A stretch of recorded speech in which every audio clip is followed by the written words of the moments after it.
पूरा फाइनल। ये class 9th का बायोलॉजी का लेसन 1 है। लेसन का नाम है जीवन की मौलिक इकाई, जैसे आप लोग को पढ़ाया गया था क्लास 9th में। जिसे कहते हैं कोशिका के बारे में, उसी लेसन का ये फर्स्ट लेसन का ऑब्जेक्टिव है, ठीक है ना। इसका ऑब्जेक्टिव देखते हैं, चलते नीचे की तरफ। देखिए डस्टर और ऊपर कीजिए। तो यहाँ पे क्वेश्चन लिखा है आपका कि तारकाय पाया जाता है। पहला ऑप्शन दिया है कोशिका द्रव्य, दूसरा दिया है ऑप्शन आपका गुणसूत्र में, और तीसरा ऑप्शन दिया है केंद्रक में, और चौथा ऑप्शन दिया है केंद्रिका में। इसका आंसर आपका होगा आंसर नंबर ए, यानी कि तारकाय जो होता है कोशिका द्रव्य में ही पाया जाता है, ठीक है। चलते दूसरा क्वेश्चन पे। दूसरा क्वेश्चन है आपका कि इलेक्ट्रॉन सूक्ष्मदर्शी का अधिकतम आवर्धन कितना होता है। इलेक्ट्रॉन जो होते हैं सूक्ष्मदर्शी, उससे हम कितने अधिक तक देख सकते हैं, ठीक है।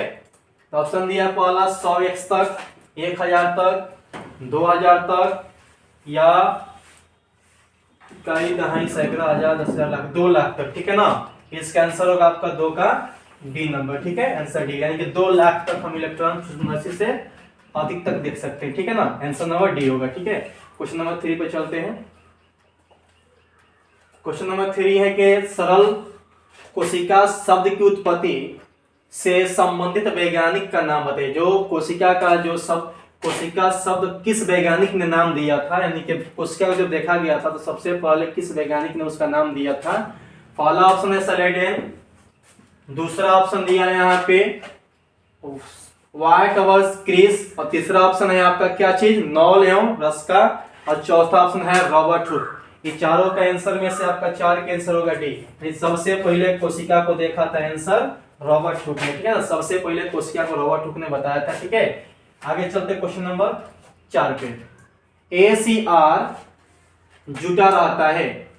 ऑप्शन है आपका गोल्जी से, ऑप्शन है आपका दूसरा कोशिका झिल्ली से, तीसरा ऑप्शन है केंद्रक झिल्ली से, और चौथा ऑप्शन है इनमें सभी से। यानी कि 4 का आंसर आपका होगा, 4 का आंसर होगा आपका डी नंबर, ठीक है। 4 का आंसर आपका होगा डी नंबर, यानी कि जो होता है ER जुटा रहता है किससे, गोल्जी से भी जुटा रहेगा, यानी कि ER जो इससे भी जुटा रहता है, इससे भी आंसर किसका होगा, ऑल ऑफ दिस, यानी आंसर नंबर डी, यानी 4 आंसर होगा, ठीक है ना। डी नंबर 4 का। आगे चलते हैं क्वेश्चन नंबर 5 में। क्वेश्चन नंबर 5 दिया निम्न में से किसका विकास पहले हुआ है। 4 ऑप्शन दिए हैं, करेंगे सबसे पहले किसका विकास हुआ है तब जाकर हमारे शरीर में वृद्धि या बदलाव हुआ है। ऑप्शन दिया पहले माइटोकॉन्ड्रिया, गोल्जी, केंद्रक और लाइसोसोम। ये 5 नंबर क्वेश्चन का आंसर होगा आपका ए नंबर। सबसे पहले माइटोकॉन्ड्रिया का विकास हुआ है, आंसर नंबर ए सही है। चलते हैं क्वेश्चन नंबर 6 पे। लिखा है 6 नंबर क्वेश्चन इसमें कि F0 और F1 कणों में से कैसा क्या होता है कि ATP का संश्लेषण होता है। चूंकि ATP को इंग्लिश में लिख सकते हैं ऐसे A, T और P, ठीक है ना। क्वेश्चन कर रहा है कि F0 और F1 कोणों में ऐसा क्या होता है कि ATP का संश्लेषण होता है। ऑप्शन ए लिखा है प्रोटीन, बी लिखा है इलेक्ट्रॉन, और ऑप्शन सी लिखा है क्या चीज, प्रोटीन पंप, और डी लिखा है क्रेब्स चक्र, ठीक है ना। क्वेश्चन में कितना है, 6 है, यानी इसका होगा 6 का आंसर सी होगा, 6 का आंसर सी होगा। चलते आगे क्वेश्चन पे हम 7 नंबर पे। 7 नंबर लिखा है इसमें डॉट डॉट प्लास्टिड के प्रकार हैं। क्या क्लोरोप्लास्ट है इसका, या सेलुलोसप्लास्ट है, या माइटोप्लास्ट है, या इनमें सभी, यानी कि 7 का आंसर आपका होगा डी नंबर, यानी कि इनमें से सभी, यानी कि जो होगा ये क्लोरोप्लास्ट भी प्लास्टिड का ही प्रकार है, एल्यूरोप्लास्ट भी प्लास्टिड का प्रकार है, एमाइलोप्लास्ट भी प्लास्टिड का प्रकार है। तीनों जो आंसर है, यानी कि all of this, D number answer इसका सही होगा 7 का। 8 नंबर चलते हैं क्वेश्चन। लिखा है कि प्रोप्लास्टिड रूपांतरित हो सकता है क्लोरोप्लास्ट में, क्रोमोप्लास्ट में, ल्यूकोप्लास्ट में। इसका आंसर होगा डी, यानी सभी आंसर होगा, ठीक है। आगे चलते हैं क्वेश्चन नंबर 9 में। क्वेश्चन नंबर 9 दिया इसमें, केंद्रक नियंत्रित करता है। केंद्रक नियंत्रित करता है। ऑप्शन दिया पहला, कोशिका के विभिन्न कार्यों को, केंद्रिका संश्लेषण को, अनुवांशिकता को, और 4 नंबर ऑप्शन दिया इनमें सभी। इसका भी आंसर डी होगा। यानी केंद्रक जो होता है ये तीनों यानी तीनों का नियंत्रण करता है। कोशिका के विभिन्न कार्य को नियंत्रण करता है, केंद्रिका संश्लेषण को भी नियंत्रित करता है, इसको भी करता है। 9 का आंसर डी। आगे चलते हैं क्वेश्चन नंबर 10 में। 10 नंबर क्वेश्चन दिया है कि स्तनपायी के लाल रक्त कोशिकाओं में से किसका अवस्थाओं में केंद्रक नहीं होता है। यानी कह रहा है कि जो स्तनपायी जीव होते हैं उनके लाल रक्त कोशिका में क्या होता है। तो ऑप्शन देखेंगे, इसमें लिखा है संश्लेषण के समय, उसके बाद से लिखा है बी नंबर परिपक्व होने पर, और डी नंबर लिखा है, अब सी नंबर लिखा है मरने के समय, और डी नंबर ऑप्शन इसमें दिया है ए और बी दोनों। यानी 10 का आंसर होगा आपका बी नंबर, यानी परिपक्व होने पर। 10 का भी आंसर सही है, बी नंबर आंसर होगा। आगे चलते क्वेश्चन 11 नंबर पे। लिखा है 11 नंबर क्वेश्चन इसमें, कोशिकाओं की सूक्ष्म संरचना किस यंत्र के द्वारा देखी जा सकती है। यानी कि आप लोग कोशिका को देखते हैं तो कोशिका को देखने के लिए, चूंकि कोशिका को ऐसे हम आंखों से नहीं देख सकते, कोशिका को देखने के लिए हम निम्न में से किसका उपयोग करेंगे। तो आंसर होगा क्या आपका, इलेक्ट्रॉन माइक्रोस्कोप का। इलेक्ट्रॉन माइक्रोस्कोप का आविष्कार करके क्या कर सकते हैं, हम कोशिकाओं को देख सकते हैं। ठीक है, यहाँ पे क्वेश्चन नंबर 12 है कि कोशिका सिद्धांत का प्रतिपादन किसने किया था। आपको लेसन में पढ़ाया गया था कि कोशिका सिद्धांत का प्रतिपादन किसने किया था। रॉबर्ट हुक है, ल्यूनहॉक है, जेनसन है, और स्लाइडेन एवं स्वामी। चारों ऑप्शन में से यानी 12 का आंसर आपका जो होगा वो 12 का आंसर होगा डी नंबर। क्या होगा जी, डी नंबर। यानी कि स्लाइडेन एवं स्वान दोनों वैज्ञानिकों ने मिलकर क्या किया था, कोशिका सिद्धांत का प्रतिपादन किया था। ठीक है ना, 2 वैज्ञानिक थे, स्लाइडेन और स्वान। ये आपके लेसन का क्वेश्चन से है। आगे चलते क्वेश्चन नंबर 13 पर। ठीक है, 13 नंबर क्वेश्चन कह रहा है इसमें कि प्रत्येक सजीव कोशिका में निम्नलिखित में से कौन निश्चित रूप से पाया जाता है। जितने भी कोशिका होते हैं, जितने भी जीव होते हैं, उसके अंदर क्या होता है, बहुत सारे कोशिकाएं होते हैं, उसमें कौन सा निश्चित रूप से पाया जाता है। ऑप्शन लिखा है यहाँ पे सेंट्रोमो, उसके बाद से लिखा है यहाँ पे हरितलवक, माइटोकॉन्ड्रिया, और उसके बाद से लास्ट ऑप्शन है आपका राइबोसोम। क्वेश्चन नंबर कितना 13 था, 13 का आंसर होगा डी। क्वेश्चन का होगा 13 का आंसर होगा डी। यानी इसमें राइबोसोम जो होता है इसका कार्य क्या होता है, निश्चित होता है। ठीक है, आगे चलते क्वेश्चन नंबर 14 पे। लिखा है इसमें अंतःप्रद्रवी जालिका निम्नलिखित में से किस क्रिया से संबंधित है। यानी अंतःप्रद्रवी जालिका जो होता है वो कौन सा काम करता है, कौन सा क्रिया करता है, इसी के बारे में जानेंगे। ऑप्शन पहले लिखा है प्रोटीन निर्माणाधीन रूपांतरण, ऑप्शन दूसरा लिखा है वसा का निर्माण, तीसरा लिखा है अंतःकोशिकीय परिवहन, और चौथा लिखा है इनमें सभी। यानी कि 4 नंबर आंसर होगा, आंसर सही 14 का। आगे चलते हैं क्वेश्चन नंबर 15 पे। ठीक है, 15 नंबर क्वेश्चन का है इसमें कि इनमें से किस सजीव कोशिका में केंद्रक नहीं पाया जाता है। इसमें कौन सा ऐसा जीव है, यानी इनमें से कौन सा जीव है जिसमें क्या होता है, केंद्रक नहीं पाया जाता। ऑप्शन पहला लिखा है जाइलम वाहिनी कोशिका में, ऑप्शन दूसरा लिखा है सखी कोशिकाएं में, तीसरा लिखा है जाइलम पेरेन्काइमा में, और चौथा लिखा है चांदनी कोशिकाएं में। आंसर इसका होगा डी नंबर, यानी इसमें केंद्रक नहीं पाया जाता है। 15 के डी आंसर होगा। ठीक है, आगे क्वेश्चन चलते हैं 16 नंबर पे। 16 नंबर क्वेश्चन का है इसमें कि समुद्र का जल समुद्री जंतुओं के तुलना में होता है। यानी कह रहा है कि जो समुद्र का जल होता है उस समुद्री जंतुओं से उसके तुलना में क्या होता है। लिखा है यहाँ पे हाइपरटोनिक होता है, हाइपोटोनिक। देखिए यहाँ पे वर्ड सेम सेम दिख रहा है, लेकिन देखिए यहाँ पे हाइपरटोनिक यहाँ पे लिखा है हाइपोटोनिक। तो लिखा है ऑप्शन पहला हाइपरटोनिक, दूसरा लिखा है हाइपोटोनिक, तीसरा लिखा आइसोटोनिक, और चौथा लिखा है इसमें ए और बी दोनों। यानी 16 का आंसर क्या होगा, तो आंसर होगा हाइपरटोनिक होता है उसका जल। ठीक है, आगे क्वेश्चन चलते 17 नंबर पे। 17 नंबर क्वेश्चन कर रहे इसमें कि डॉट डॉट में या पर वसा का संश्लेषण होता है। यानी कह रहा है कि चारों ऑप्शन में से कहां वसा का संश्लेषण होता है। आप रख के चेक कर सकते हैं, ई आर में होता है, या एसी आर में, या आर ई आर में, या लाइसोसोम में, यानी 17 के जो आंसर होगा आपका बी नंबर होगा। यानी कि ACR में, यानी हम भर देंगे ACR में क्या होता है इसका, यानी कि वसा का संश्लेषण होता है। 17 का आंसर होगा बी ACR। आगे चलते 18 नंबर क्वेश्चन पे। 18 नंबर क्वेश्चन दे रहा है कि तारक केंद्रक का कार्य है, जो तारक केंद्रक होता है जीवो केंद्र, उसका कार्य क्या है, कार्य DNA संश्लेषण के लिए, तुर्क निर्माण में, श्वसन में और जनन में। 18 के आंसर होगा आपका बी नंबर, तुर्क निर्माण में होता है। अगला क्वेश्चन चलते 19 नंबर पे। कराए के झिल्लियों से घिरा हुआ कोशिका द्रव्य में पाया जाने वाला अंगक जिसमें पाचक रसायन या एंजाइम पाए जाते हैं उन्हें क्या कहते हैं। करेंगे जो झिल्ली से घिरा हुआ होता है ना कोशिका द्रव्य, उस कोशिका द्रव्य के अंदर रसायन पाया जाता है, इसे एंजाइम कहते हैं। उस एंजाइम का क्या नाम है, उसे क्या कहते हैं। ऑप्शन लिखा है पहला माइटोकॉन्ड्रिया, दूसरा लिखा है लाइसोसोम और तीसरा लिखा है क्या केंद्रिका और चौथा लिखा है तर्कीय। चौथा लिखा है तर्कीय। 17 नंबर है बाबू, 17 नंबर था। 17 का आंसर होगा आपका बी नंबर, 17 का आंसर होगा बी नंबर।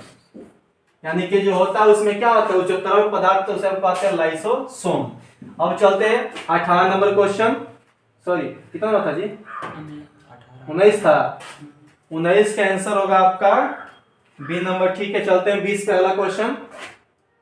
20 नंबर क्वेश्चन लिखा है कि पादप कोशिका के चारों तरफ, यानी मान लीजिए एक प्रकार की यह पादप है, ये पेड़ की जो बनावट है, कराए के पेड़ में यहाँ पे जो कोशिका होता है ना उसके चारों तरफ एक वो झिल्ली पाई जाती है। उस झिल्ली को क्या कहते हैं, लिखा है टोनोप्लास्ट, डिक्टियोप्लास्ट या प्लाज्मा झिल्ली, और चौथा लिखा है कोशिका भित्ति। यानी कि 20 का आंसर होगा आपका सी नंबर होगा। क्या होगा आपका सी नंबर। यानी कि सभी जीवों के अंदर, ऐसा नहीं है पादप में, मनुष्य के अंदर भी क्या प्लाज्मा झिल्ली पाया जाता है, ठीक है ना।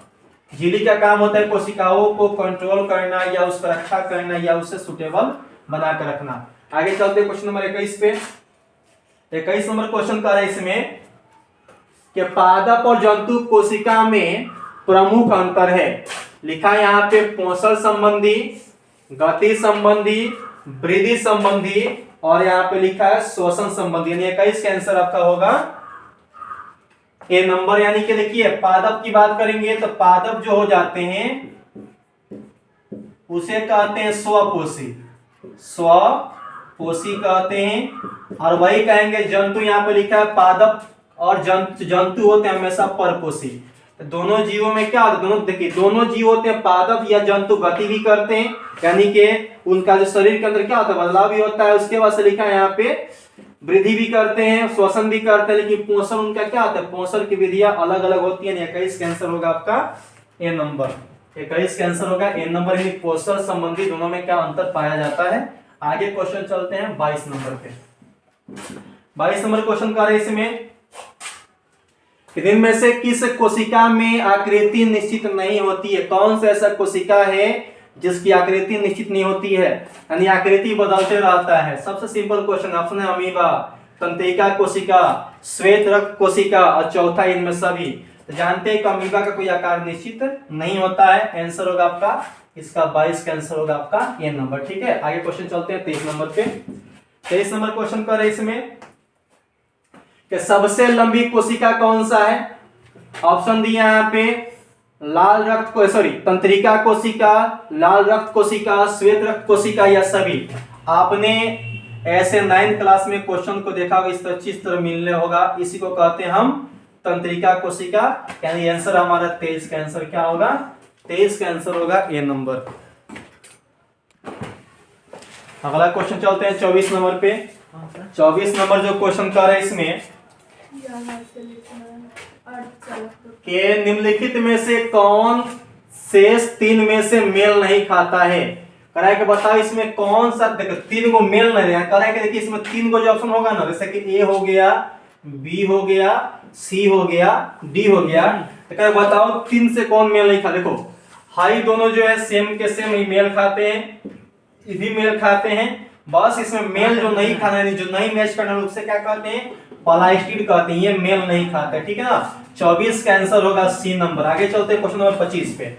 क्वेश्चन नंबर 25 पे चलते हैं। तो क्वेश्चन नंबर 25 का है आपका के पैरों प्रोकैरियोटिक में नहीं होता है।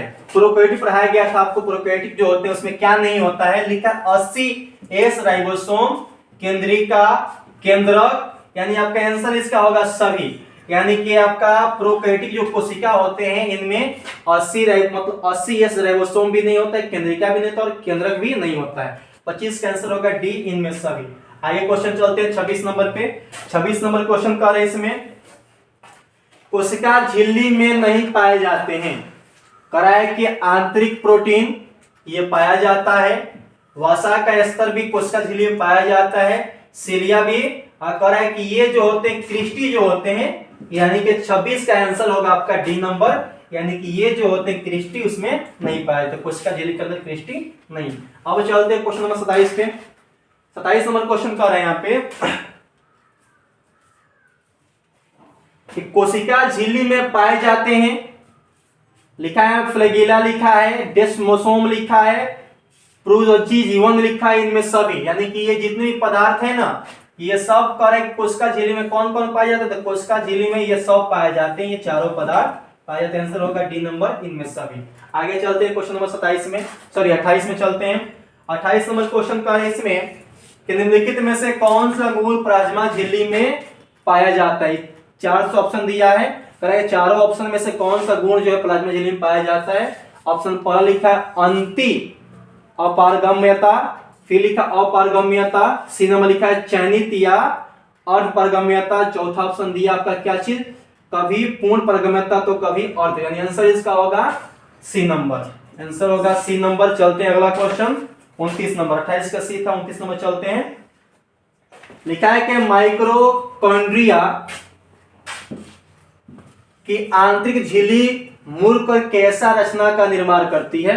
ऑप्शन लिखा है आपका थाइलाकोइड में, सिस्टर्नी में, क्रिस्टी में, उसके बाद से अगला ऑप्शन दिया आपका इसमें 4 नंबर ग्राना में, यानी आंसर आपका क्या होगा, सी होगा। क्या होगा जी, यानी कि आंसर आपका क्रिस्टी होगा, यानी क्रिस्टी में मूलकर इसका आकार बनाती है, ठीक है ना। चलते हैं अगला क्वेश्चन नंबर हम 30 नंबर पे। 30 नंबर क्वेश्चन का है आपका, इनमें से कौन आत्महत्या की थैली कहलाता है।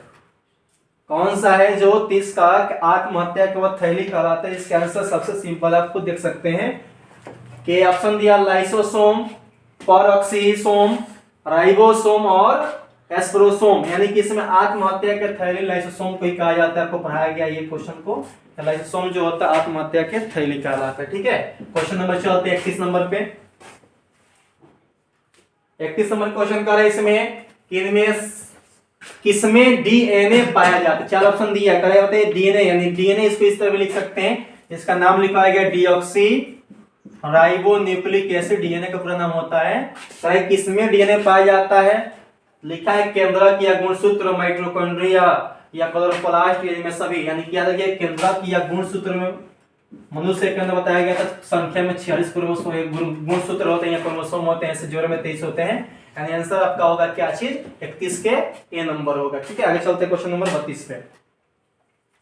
32 नंबर क्वेश्चन लिखा है यहाँ पे, इनमें किससे गुणसूत्रों का निर्माण होता है। करे बताइए इसमें कौन ऐसा चीज है जो गुणसूत्र का निर्माण करते हैं। ऑप्शन दिया यहाँ पे ए नंबर, डीएनए करते हैं, आरएनए करते हैं, प्रोटीन करते हैं, और डीएनए एवं प्रोटीन, यानी आंसर आपका होगा इसका डी नंबर, यानी कि डीएनए एवं प्रोटीन क्या करते हैं, आंसर नंबर 32 का डी होगा, ठीक है ना। 32 का आंसर डी होगा। चलते हैं अगला क्वेश्चन पर हम 33 नंबर पे क्वेश्चन चलेंगे। लिखा है यहाँ पे कि किसकी उत्पत्ति सबसे बाद में हुई है, कोशिका झिल्ली की, केंद्रक झिल्ली की, डीएनए की और आरएनए की। ये 33 नंबर का आंसर होगा आपका बी नंबर, यानी कि जो ये आपका केंद्रक झिल्ली जो है इसकी उत्पत्ति क्या हुई है, बाद में आंसर हुई है, यानी 33 का आंसर क्या होगा, बी होगा, ठीक है। आगे चलते हैं क्वेश्चन नंबर 34 से। 34 नंबर क्वेश्चन लिखा है इसमें कि किसकी उत्पत्ति सबसे पहले हुई है। लिखा है कि बैक्टीरिया, अमीबा, पैरामीशियम और वायरस, यानी कि सबसे पहले उत्पत्ति हुई है तो वायरस, सबसे पहले धरती पे वायरस ही रहा करते थे, क्योंकि इनको हम सूक्ष्म आंखों से नहीं देख सकते हैं, बहुत सूक्ष्म होते हैं, ठीक है ना। आंसर होगा डी, 34 का आंसर डी नंबर। चलते हैं अगला क्वेश्चन 35 नंबर पे। 35 नंबर लिखा, मनुष्य के गैमीट्स यानी शुक्राणु या अंडे में कितने गुणसूत्र होते हैं। लिखा है यहाँ पे 22, 23 और 22 जोड़े और 23 जोड़े, ठीक है ना। जहां भी देखिए क्वेश्चन अगर संख्या में पूछता है तो संख्या में याद रखिएगा मनुष्य में कितने होते हैं, मनुष्य में क्रोमोसोम की संख्या होती है 46 और जोड़ा की जब बात करेगा तो कितना हो जाएगा 23 जोड़े हो जाएगा। यानी कि देखिए यहाँ पर लिखा है 23 जोड़े, यानी मनुष्य में इतने ही जोड़े में क्रोमोसोम पाया जाता है, आंसर होगा इसका डी नंबर। आगे क्वेश्चन चलते हैं हम 36 नंबर पे। 36 नंबर क्वेश्चन कर रहे हैं यहाँ पे कि प्रोकैरियोटिक कोशिका में कौन कोशिकांग पाया जाता है, केंद्रक, राइबोसोम, सेंट्रोसोम और लास्ट ऑप्शन दिया है यहाँ पे लाइसोसोम। आंसर आपका इसका होगा बी नंबर, इसका आंसर होगा आपका बी नंबर, ठीक है। आगे चलता है अगला क्वेश्चन 37 नंबर। लिखा है कि इनमें से किससे ऊर्जा का निर्माण केंद्रक कहा जाता है। निकाला है कि ये चार जो ऑप्शन दिया है कह रहे कि इसमें से किससे, यानी कि ऊर्जा का निर्माण कह सकते हैं, ऊर्जा घर भी कह सकते हैं, ठीक है ना। आपको पढ़ाया गया है कि बताइए किसे हम ऊर्जा घर कहते हैं, तो आप याद रखिएगा ऑप्शन लिखा है केंद्रक, माइटोकॉन्ड्रिया, हरित लवक और चौथा ऑप्शन क्या दिया यहाँ पे दिया है राइबोसोम, यानी आंसर होगा माइटोकॉन्ड्रिया को क्या कहते हैं हम ऊर्जा निर्माण केंद्रक भी कहते हैं या घर भी कहा जाता है, ठीक है। अगला क्वेश्चन चलते हैं 38 नंबर पे। 38 नंबर क्वेश्चन कह रहे हैं इसमें इनमें से कौन प्रोटीन निर्माण का केंद्रक है। ऑप्शन लिखा माइटोकॉन्ड्रिया, क्लोरोप्लास्ट, राइबोसोम या लाइसोसोम। प्रोटीन किसमें बनता है चार ऑप्शन में, तो प्रोटीन बनता है आंसर नंबर सी, यानी कि राइबोसोम में प्रोटीन बनता है, ठीक है। क्वेश्चन चलते हैं 39 नंबर पे, ठीक है। 39 नंबर क्वेश्चन देखेंगे हम। 39 नंबर लिया है यहाँ पे माइटोकॉन्ड्रिया को बायोप्लास्ट के रूप में किसने चर्चा की थी। लिखा है यहाँ पे बेंडा ने, ऑलमेन ने, फ्लेमिंग ने और चौथा ऑप्शन दिया है आपका बुर्चो ने, यानी 39 का आंसर होगा ए नंबर। 39 का आंसर होगा ए नंबर बेंडा ने। चलते हैं 40 नंबर क्वेश्चन पे। 40 नंबर क्वेश्चन का इसमें किसने बताया था कि पीढ़ी दर पीढ़ी गुणों को दाने ढोने का कार्य जीन करता है। ऑप्शन लिखा है जोहानसेन ने, बेल्डा ने, फ्लेमिंग ने और चौथा ऑप्शन दिया आपका बुर्चो ने, यानी 40 का आंसर होगा ए नंबर जोहानसेन हो जाएगा, ठीक है। अगला क्वेश्चन चलते हैं हम 41 नंबर। लिखा है कि बहुकोशिकीय नहीं है, यानी कौन सा ऐसा जीव है जो बहुकोशिकीय नहीं है। बहुकोशिकीय का मतलब होता है कि वह एक कोशिकीय नहीं होगा, यानी देखो यहाँ पे 41 नंबर का क्वेश्चन कह रहा है कि कौन बहुकोशिकीय नहीं है। जैसे में देखिएगा ये भी आपका कोशिकीय नहीं है, इसका मतलब होता है कि वह क्या होगा, वह एक कोशिकीय होगा, एक कोशिकीय। इस नहीं बोलते हैं कौन चोर नहीं है, इसका मतलब वो चोरी नहीं किया होगा ना, तो वही कह रहा है कौन बहुकोशिकीय नहीं, यानी वो बहुकोशिकीय नहीं होगा, यानी कि एक कोशिकीय होगा। तो ये भी देखिएगा ये भी एक कोशिकीय है, ये भी एक कोशिकीय और ये भी एक कोशिकीय, यानी कह रहे हैं आंसर नंबर डी, यानी सही कह रहा है। आंसर हमारा क्या होगा, यानी कि डी होगा, 41 का आंसर डी होगा, ठीक है। आगे चलते क्वेश्चन नंबर 42 पे। 42 नंबर क्वेश्चन कर रहे हैं इसमें कि इनमें कौन चयनात्मक परगम्य झिल्ली है। केंद्रक झिल्ली, कोशिका झिल्ली, टोनोप्लास्ट और दिया है यहाँ पे कोशिका भित्ति। 42 का आंसर होगा आपका D number, sorry B number. 42 का आंसर होगा आपका बी नंबर। कोशिका भित्ति जो होता है उसे हम क्या कहते हैं, चयनात्मक पारगम्य झिल्ली भी कहते हैं, ठीक है ना, यानी आंसर नंबर बी होगा। चलते हैं 43 नंबर क्वेश्चन पे। 43 नंबर जो क्वेश्चन है लिख रहा है यहाँ पे कि निम्नलिखित कोशिकांगों में किसे आत्महत्या की थैली कहते हैं। क्योंकि ये क्वेश्चन पहले भी आया था, आत्महत्या की थैली कहा था लाइसोसोम को कहा जाता है, ठीक है। आगे चलते हैं 44 नंबर। लिखा है कि पौधों में गैसों का आदान प्रदान किस क्रिया द्वारा होता है। प्राशरण द्वारा, विसरण द्वारा, संकुचन द्वारा और उसके बाद लास्ट ऑप्शन दिया है आपका क्या चीज, वाष्पोत्सर्जन। यानी 44 का आंसर होगा कि पौधों में जो गैसों का आदान प्रदान होता है वह विसरण क्रिया द्वारा होता है। अगला क्वेश्चन है 45 नंबर। 45 नंबर क्वेश्चन देखेंगे हम। लिखा है जब किसी जीवित कोशिका को अति परासरणी विलयन में डाला जाए तो क्या होगा। कोशिका फूल जाएगी, कोशिका संकुचित हो जाएगी और कोशिका जैसी के तैसी रहेगी और इनमें से कोई नहीं। आंसर होगा आपका बी नंबर। जब विलयन में